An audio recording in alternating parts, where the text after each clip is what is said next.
Every club. Every day. The Global Sports Podcast Network. Hello and welcome to the Daily Liverpool podcast, brought to you by the Global Sports Podcast Network. Liverpool have lost a game in the Champions League for the first time in the competition this season after going down 3-2 away at PSV after a really entertaining night of Champions League football. It was, the final group stage game, so all the teams were in action, and Liverpool, despite that loss, have topped the group and qualified automatically through to the knockout stages and go through as group winners. I'm joined by Tom Goward tonight. Tom, how are you doing? I'm surprisingly good considering we've just lost. I'm in a really good mood for some reason, which is weird to say after we've lost, but obviously it didn't mean anything. And like you just mentioned, we topped the group, so happy days. Yeah, I mean, the game didn't mean anything, but strangely it kind of did, in the sense that I think the positives that Slot will take away from this, I think there are a lot. I think on the surface, it's a game that you've lost. But if you look at the number of changes that we made and the number of kids that we played, we've gone away to the Dutch champions and scored 2 goals away from home and ended the game with 10 men, unfortunately. But, you could say it was unfortunate that we didn't come away with the point.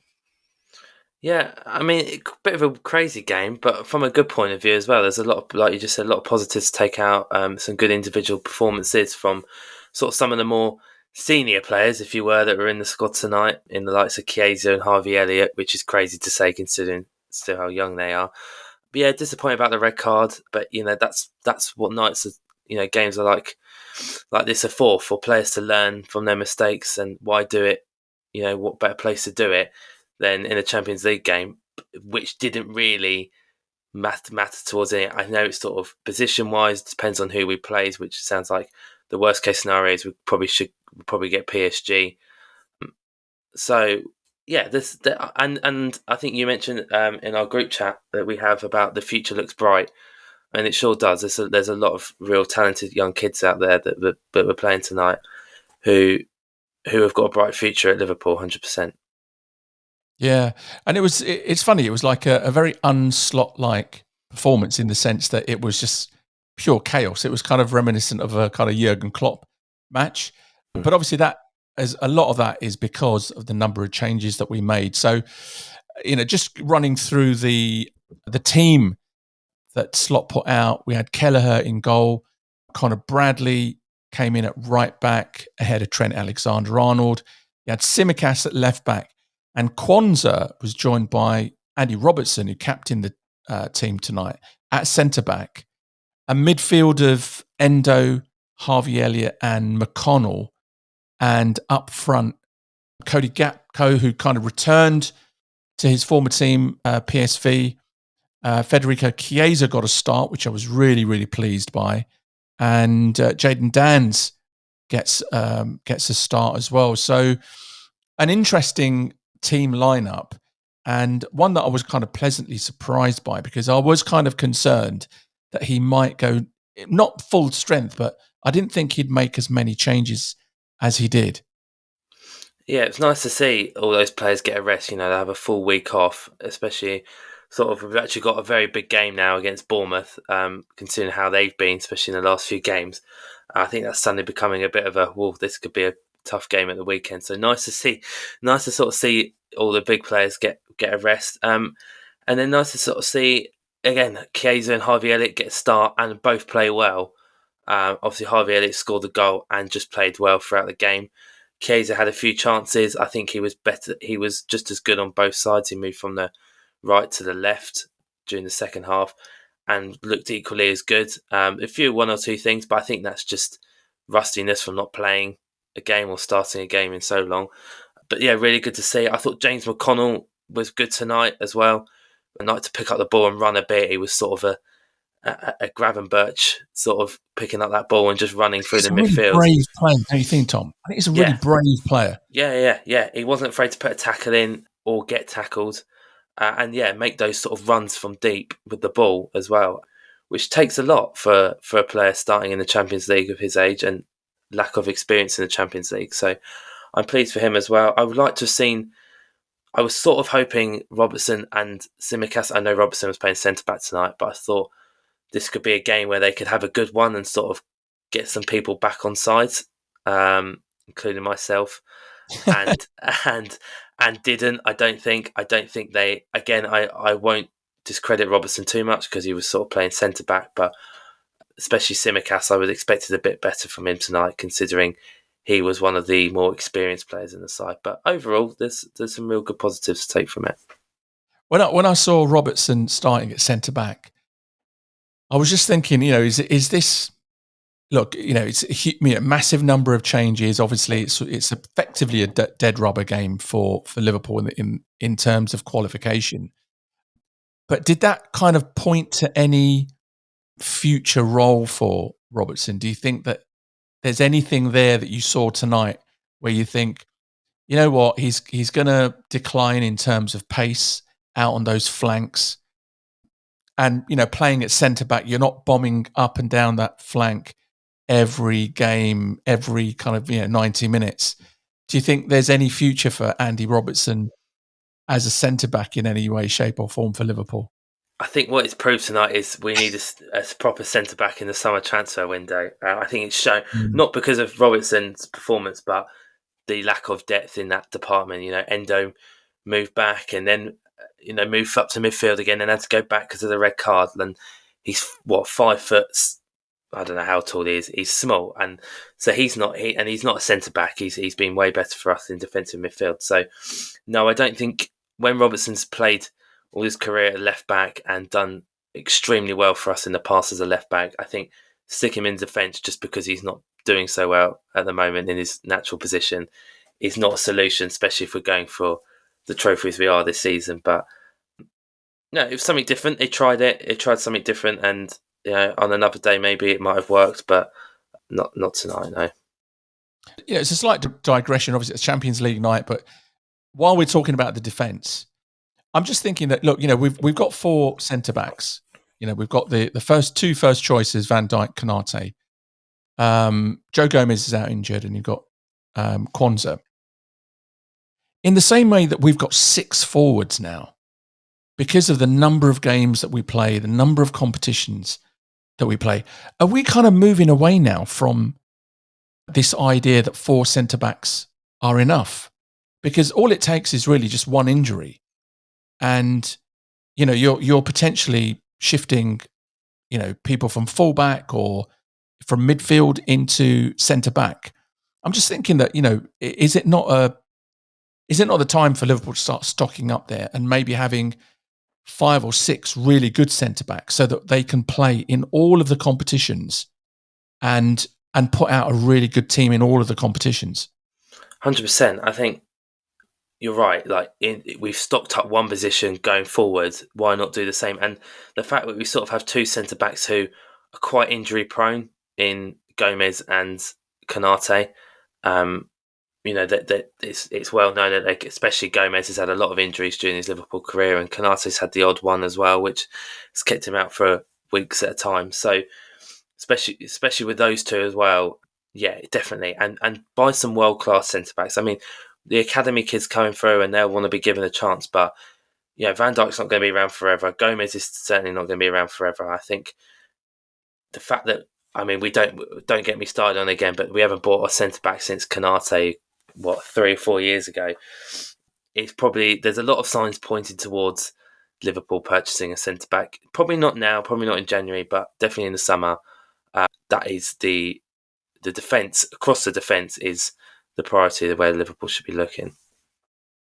Yeah, let's come back to the actual game against PSV, Dutch champions. It was a home fixture for them. They're playing against Liverpool. You could see that the crowd was really, really up for this. And there's that Dutch connection with Arne Slot and Cody Gakpo returning to his former club. But it's Liverpool that take the lead. We get a penalty.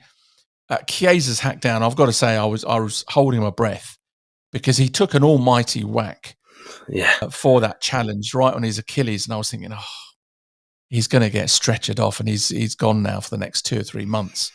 but no doubts about the penalty, right? And good to see Gakpo stepping up. And I didn't know he had that in him, that kind of very calm penalty finish. It could have gone wrong. I think the nerves could have got to him, right? Being back at PSV and the crowd, sort of behind the goal. But yeah, really calm finish, sort of composed finish from him. But Chiesa does well. I think initially he takes a heavy touch. He picks it up on the byline, takes a heavy touch, and that was sort of. But then some players would stop and give up on that. They've taken a heavy touch, they've lost the ball. But the effort and the work rate from him to, okay, it was a bad touch on the defender, and I don't know what sort of he's thinking he's going to do there, but the determination from Chiesa to win that ball back inside their box and ultimately gets brought down to win the penalty, really good to see. Really good to see from him. I like that. And yeah, nice, calm, cool penalty from Gakpo. I really like that determination from Chiesa, because he didn't give the ball up. He really, and he did that all night. He was really, really aggressive in the way that he closed players down. So I think that's a really, really, really good sign for us going forward. So we're 1-0 up. We look to be in, complete control. But then around about 36, 37 minutes, Bakayoko equalises. And then it starts to get a bit crazy, doesn't it? You get a flurry of goals. We then score on counter-attack just a few minutes later. Chiesa again involved. Really good shot. The shot's parried away by the keeper. And then Harvey Elliott is there, slots it away really, really comfortably. And again, really positive for Harvey Elliott, because I think he's really needed game time recently. I've said it before, I'm his biggest fan by a mile, Harvey Elliott. And the last few weeks he's come on, scored or assisted. And again, they get the goal. I mean, people go, it wasn't far out, but he still had to get past the keeper. It wasn't the easiest of angles. And again, calm finishing from Liverpool, not looking panicked, sort of in and around that goal area. Good goal from their first goal, I have to say, was good. I think Liverpool been linked with that Bakayoko a few times, especially when Salah's sort of been up in the air recently if he's going to be at Liverpool. And I thought he did well tonight. Okay, albeit we had a weaker side out, but he sort of turned sort of Tsimikas inside out a few times as well. Looks quick, looks full of energy as well. So they've got a good player on their hands there. Good goal as well. The way he sort of made Kwanzaa and Robertson both slide for the ball. It was a bit embarrassing from their point of view, but looks good for him. And then, yeah, like you say, it gets a bit crazy. We scored the second goal, and I thought we'd see that through to half time. And yeah, then they go and get two more, and it's like gone from 2-1 and comfortable to 3-2 going into the break.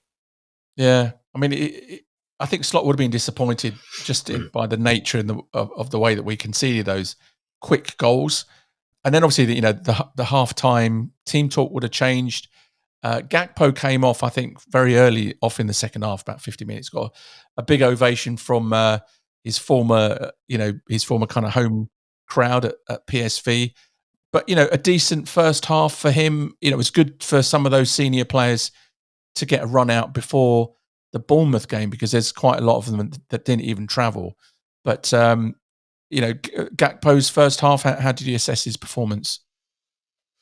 Yeah, good. I think he wanted to play in this game, didn't he? I think I read he had asked Slot he wanted to play in this game, and yeah, he got the goal, albeit a penalty. But it's good to see him keeping his a goal keeps your confidence up, and he's been playing so well recently, and. He could have gone there tonight and dropped an absolute stinker against PSV, because sometimes you do see that where players return to their former club and the pressure gets them. But yeah, he did well. It was a good 50 minutes from him. Despite going down, despite conceding 3 goals, that's not really his fault anyway. So it's good to see. And I would assume, I mean, it depends if he plays up front, but I assume he will start again on Saturday, as he brought him up after 50 minutes. I know he's had to travel, but he's not travelled far, and he wanted to play in this game, and knowing how professional he is, he'll be ready for the weekend. Yeah, I think we're all looking at the early substitutions, right? Robertson came off, I think, around about the 60, 65 minute mark, which that suggests that Robbo's playing on Saturday against Bournemouth again. You mentioned a massive game coming up. I thought Tyler Morton, I thought, was pretty good in midfield. I think again in patches, it was a great block tackle that he came out with, saved a certain goal.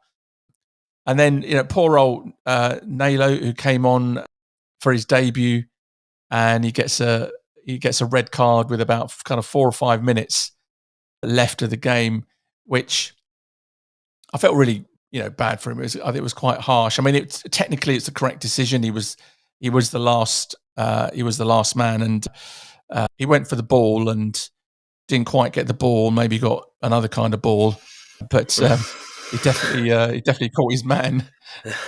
But unfortunate for him, wasn't it? Yes, it was.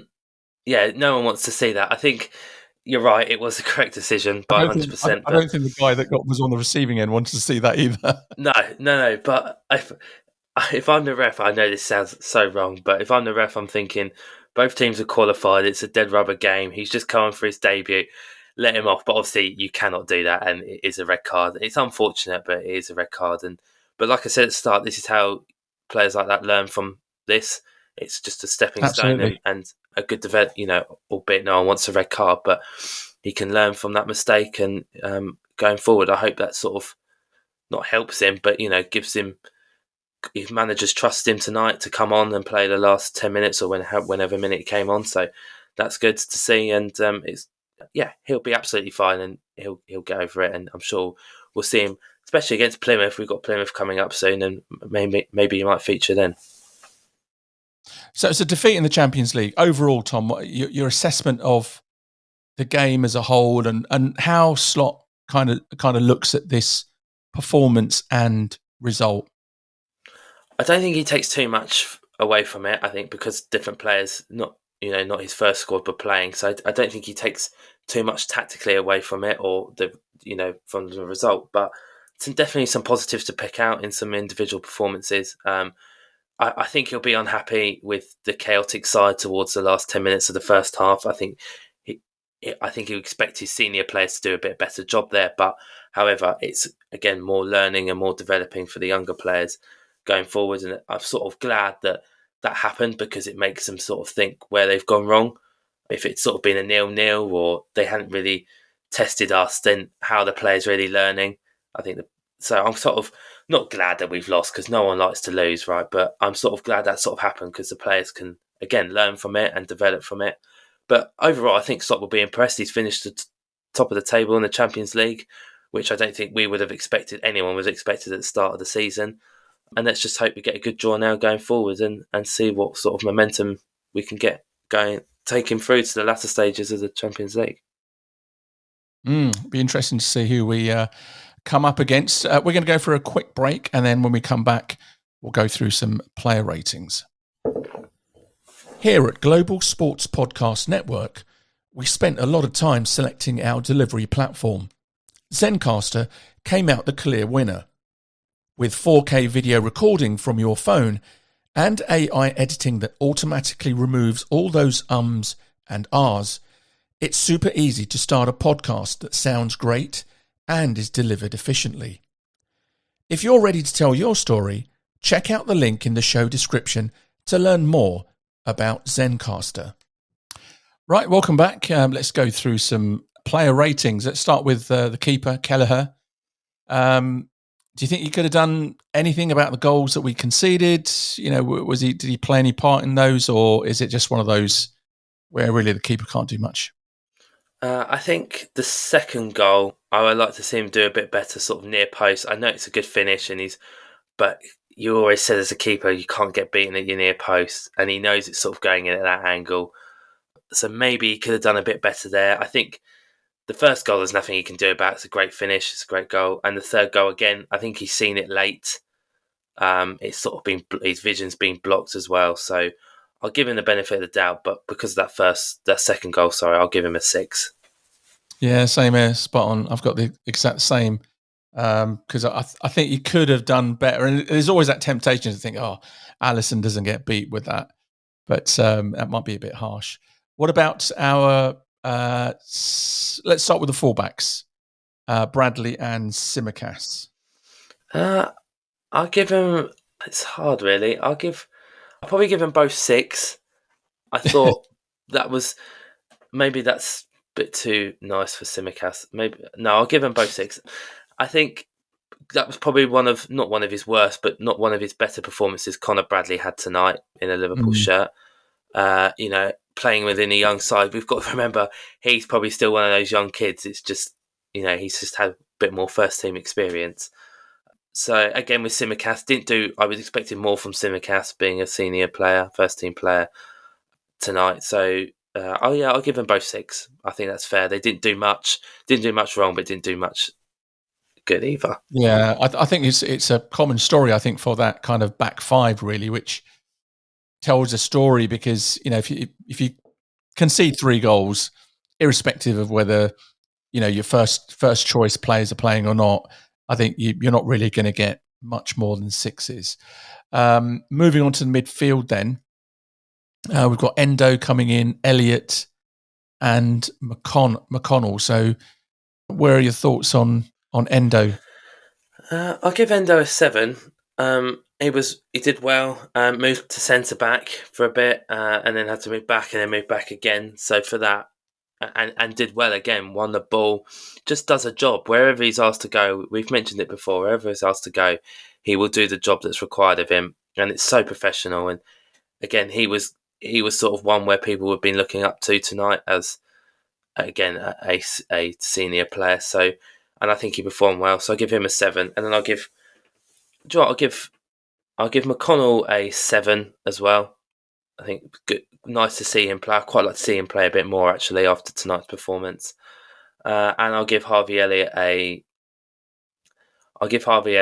8. I think it'd be a bit too high to give him a 9. So I'll give Harvey Elliott an 8. Got the goal again, played well, linking up play in that sort of attacking midfield area. So yeah, there'd be my ratings. Yeah, I'm fairly similar. I've given Elliott an 8. Endo, I've given him a 7. It's almost like you can't give Endo anything lower than a 7 ever. No. Because as you said, he's just gonna. I reckon if you had some kind of sickness outbreak in the canteen, he'd be in the canteen, dishing out meals for everyone, and he'd still get a 7. He'd make a really good shepherd's pie or something. Nothing too great, but it wouldn't be terrible either. So yeah, Endo 7. You know what? I'm going to give McConnell an 8. Yeah, I don't think I don't think his kind of performance technically warrants an 8, but I just like his confidence and his, as I said, I mentioned his bravery, and I meant not just in terms of because he does get stuck in. He'll come in with some really crunching tackles. He's not afraid. But I like his bravery on the ball as well. He's not afraid to take the ball in any part of the pitch, wherever he is. If he's surrounded by 1 or 2, 3 players, he'll show for the ball, and I really like that. And I think that's a really good sign, and I think it's something really good and positive for him moving forward. So I'm going to give him an 8. What about the front 3 then? You've got Gakpo, Dans, and Chiesa. I'll give Gakpo and Chiesa both 8s. I think Gakpo for the goal, played well.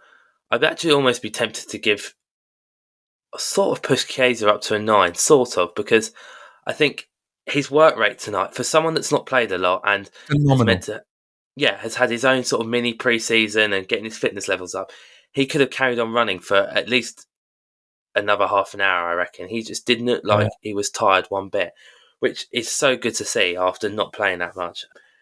Closing down, his work rate defensively good, going forward good. He had to switch sides to the left and was just as good. Obviously, sort of was involved in the second goal. His shot, great. Shame it went straight to the keeper, but good power and good technique behind that.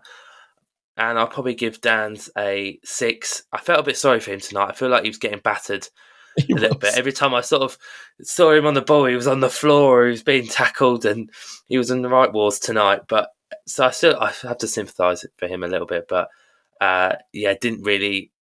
Shame for him really, because obviously he scored against Accrington Stanley the other week. So I'll give Dan's a 6 tonight. Yeah, I think you're spot on, and again, you're right. I mean, the poor guy, he's going to have a few bruises.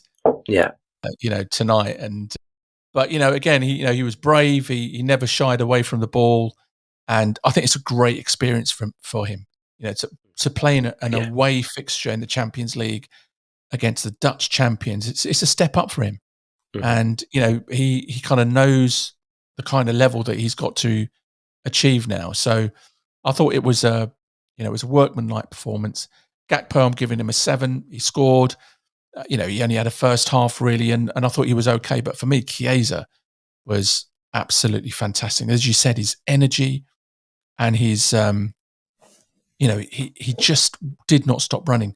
I think it was about 89, 90 minutes, and he's sprinting to close the goalkeeper and right back down. Yeah. And I just think that for me, that was probably the highlight of the night for us in terms of just looking ahead to this kind of final part of the season. Because if we've got him, like coming into his very best in terms of his fitness, he's not going to be tired. He's not going to be suffering from fatigue like maybe some of the players like Diaz might be, because he does run himself into the ground every single game that he plays, and he's been doing that since August. So I think having Chiesa, as you said, he's probably had his pre-season around kind of November, December time. And for him to be doing this now, I think is brilliant for us, because I just think that he could be that kind of wild card for us. He really could be, because he can play either flank. And I think in the latter stages of the Champions League, the big games that we've got coming up in the Premier League, I mean, February is absolutely packed in terms of the number of games in all competitions that we're playing in. So I think he's going to be a plus factor for us. And I think he could be a difference maker. And Slot's very good at reading the game. His man management's been good. And I think when he recognises that the game, we need a bit of energy or something a bit different, if that means Salah having to come off or whatever, I hope he sort of understands and reads that and goes, right, Chiesa will be good for this. I don't think he'll start as much. I mean, good luck trying to start over Salah when he's fit. But I could see him almost being a right winger, the right wing Divock Origi, sort of coming off the bench and winning us games. If it's not scoring goals, it's his energy or his assists. Or again, he's been involved in quite a few goals. All right, might not have the direct assist, but in the build-up play and stuff. So you're right. Definitely in this last few months of the season, he could be a really important player for us. Yeah, and you can do a lot worse than be a Divock Origi, right? I mean, that's exactly. There's a few good memories for him there. Okay, we're going to go for another very quick break, and then we'll come back and we'll just do a roundup of the other results in the Champions League and what the table looks like.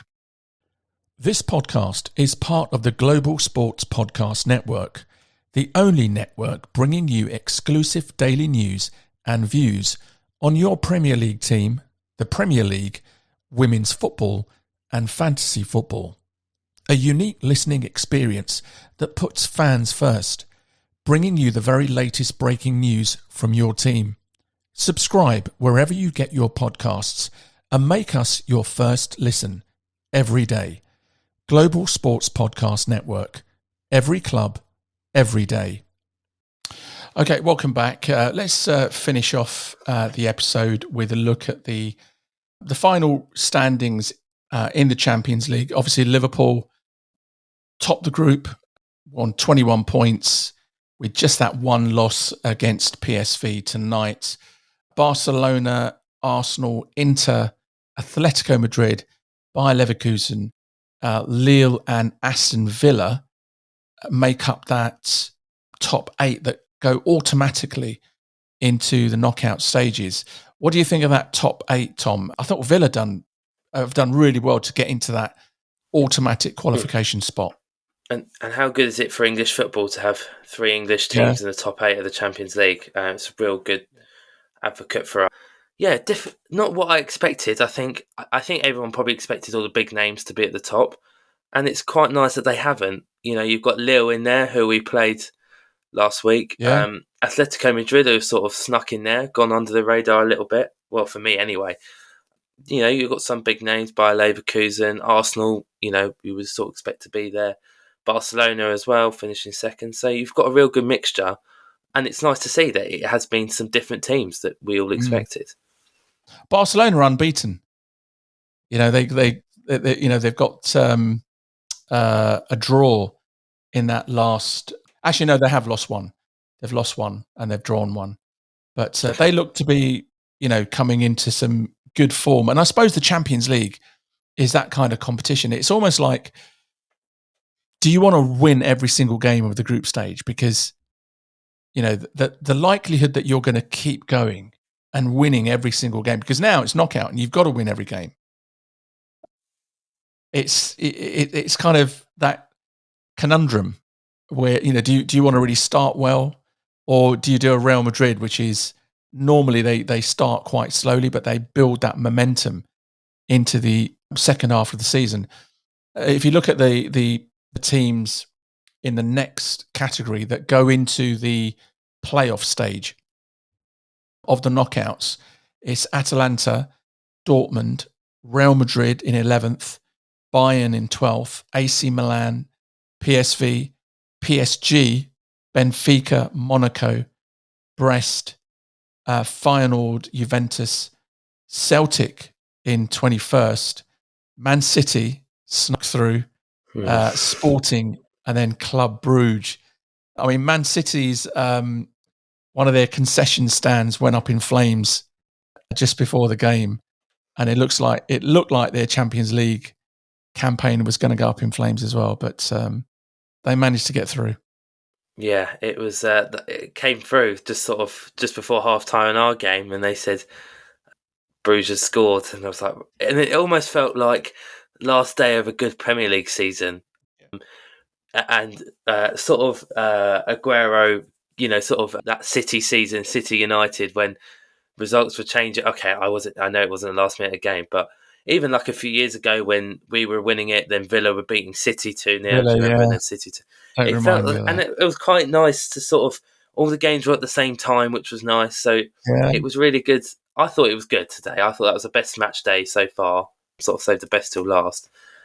And then you see the table. City were 26th and out when they were losing. You think, God, that's a result. And we know how bad they've not been this season, or not been at their best to their standards. But they've just snuck through. But down the bottom, and some big teams lower down. Real Madrid, I think you said 11th, Bayern 12th, PSG 15th. Like some big names that you would probably expect to be big top names. 8. Juventus, especially Real Madrid and City. Juventus. Juventus. Yeah, exactly. So some big European teams there, finishing not just outside the 8th, but further down the league table. That's what's made it really exciting. And then you've got teams that sort of you wouldn't expect to be there. You've got Celtic have qualified, which you probably didn't expect to be there, but which is again I for think British football. For them to be in a knockout stage of the Champions League, you want to have clubs like Celtic in there. Yeah. They've got a brilliant fan base, and I think UEFA must be sitting back, feet up, patting themselves on the back, because I don't care what anyone says. And, I think we were all kind of a little bit skeptical when this new Champions League format started, because we all kind of thought, this is really just a kind of European Super League with a UEFA badge on it. But really, I thought it's been absolutely fantastic. Every single match day, it's counted. The games have counted. And you've had different matches. It hasn't been this kind of boring sequence of 4 teams in a group and you just play them home and away. And you really know before a ball is kicked which 2 teams are going to go through. And even the third place team, they end up going into the Europa League. So there isn't really that much jeopardy in the group stage in previous iterations of the competition. But I think that so far, I think it's been a huge success. And if you look at the teams that got through to the knockout stages, apart from the big teams, apart from the Real Madrids and the Bayerns, the Liverpool, the likes of Benfica, the likes of Feyenoord, I've already mentioned Celtic, Dortmund, Atalanta, and even Villa. These teams getting a chance to play knockout football in the Champions League, I think can only be good for the competition. Yeah, and I think with the bigger teams not doing so well, after sort of 4 or 5 match days, sort of the lesser teams were going, right, we've got a chance here to get through to, and some have taken that opportunity and done so well, and they probably know they're not going to go far. I mean, you can never say never, right? But they probably know they're not going to go far in the competition. But for a team like, Celtic or Brest or Lille or someone like that, the money that's involved. I mean, I think we read that Liverpool have made 98 million euros or something. Yeah, it's pretty much 100 million already. Pretty much 100 million, yeah. So for some of those teams that are going to qualify through to the knockouts, the money for them will do them so, and that's nice as well. I know money's not everything, but to some of these clubs it is, and that if they can take anything away, let it be that they have got some decent money out of it and could do well and could cause an upset quite easily. We've seen already some upsets already in the Champions League in this league format. So why can't a Celtic knock out a Bayern, for example, or whatever? Why can't they? So I'm looking forward to it. You go to Celtic Park, it's going to be the atmosphere is going to be absolutely phenomenal, and so you just never know. It's, at the end of the day, it's knockout football, and so anything can happen. And how I think I've just read that Liverpool will potentially play one of Brest, Monaco, Benfica, or PSG in the knockout round. How do you feel about that? It's not easy. Like I just said, anyone could cause an upset. I would like to think we'd do all right. I think if you'd asked me after sort of the start of the Champions League, if we got PSG, I think we'd be all right. But they found some form all of a sudden. They beat City 4-2 last week. I think they won 4-1 tonight off memory, 3-1, 4-1 tonight. So they found some form in the league as well. I was looking at their results earlier. So that would make me a bit nervous. But and then we've been so good. I don't see why should we be nervous? We should beat them, right? We are capable and good enough of beating them. I think Brest would probably be the favourable draw, the easier one. But they're all tough teams. Monaco can be good. Benfica are good, we know, especially at the away grounds as well. Some of these European countries away can be tough. So let's just see what happens. Like I say, let's just see what happens. But if we get PSG, we get PSG and we beat them comfortably and move on to the next round. Absolutely.